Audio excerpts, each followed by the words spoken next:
Except being in population, vision impaired, I was thankful for that. I was learning to show gratitude to the Creator. I was learning to be respectful to the gods. They had a job there. They wasn't there just to punish me and that's me. They there feeding their family. So if I'm having a bad day about being in prison, I ain't got to put it on the guard. You know, how you doing, sir?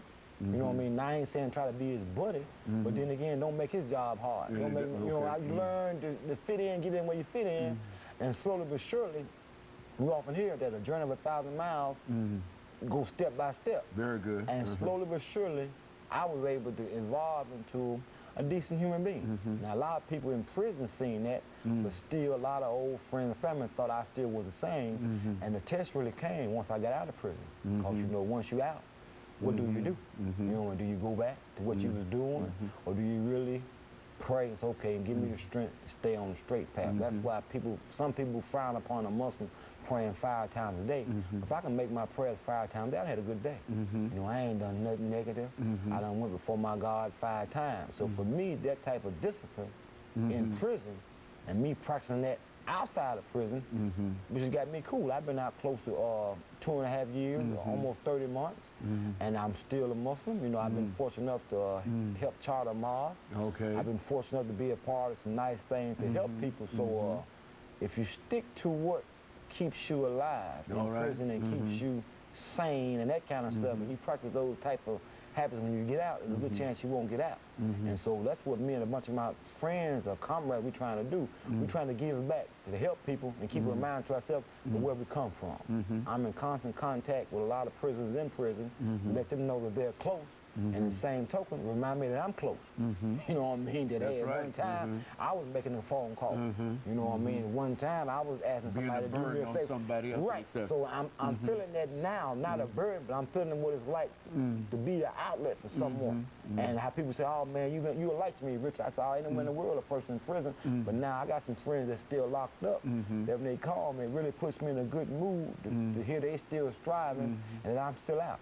Because I used to have dreams in prison about waking up and being out. And several times I done had dreams outside, waking up and still being in. So your mind plays tricks on you. And then that's why, you know, people talk about bad association, you know, you speak like... But your mind carried you there. It carried you out. It got you out.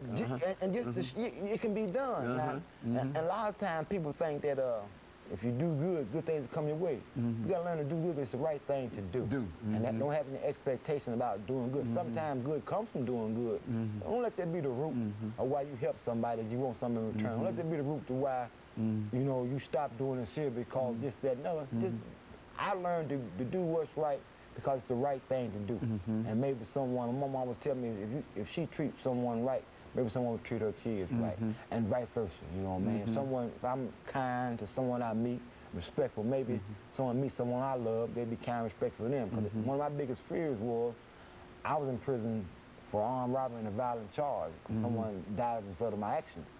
And I was in fear that something happened to my family member. How would I, we reap what we sow. I was wondering when it was going to come back. I believed wholeheartedly that whatever we do come back to us. And I knew what I did. And I was always been waiting to get the phone call that something violent happened to my family.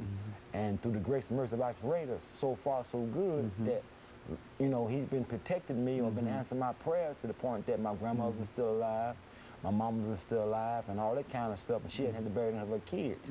So I would encourage anyone who has problems, growing pains, you know, you got a lot of stuff with gang issues.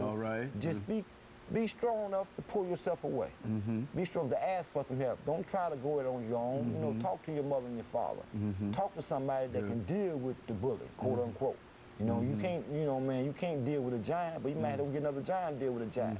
You know, and maybe two giants can compromise and say, okay, let me have this one and this, that, and other. So if you're out there having some problems, you don't want to go to prison, but you're heading that way, don't be afraid. And you all ought to be able to tell when you're heading that way, don't you think? That's right, that's right. If you are doing illegal things, or if you're surviving off illegal things, if your whole life is based on negativity, understand that negativity is going to destroy you and all that's around you in the long run. You know, you can get what you want, you know what I mean? You can get it today, but tomorrow's going to come back to you. You know, because a lot of people do things and don't even get to enjoy the fruits of their labor. Someone else enjoys it. You can realize, you know what I mean? Whatever you do, make it so you can benefit from it. You can be proud of what you do. That's like coming talking to you, it's a good thing for me to get out and talk to someone about something I'm trying to do Richard, better. we're going to have to end this over the last 15 seconds, but you will say God is good. God is great. And I would say the same thing. God is great. And I appreciate you coming by and giving us that information. Thank you, let Doctor. me encourage our audience to tune in again next week for another informative edition of Comments. Thank you, Richard. Thank you, Doctor. Appreciate you. All right.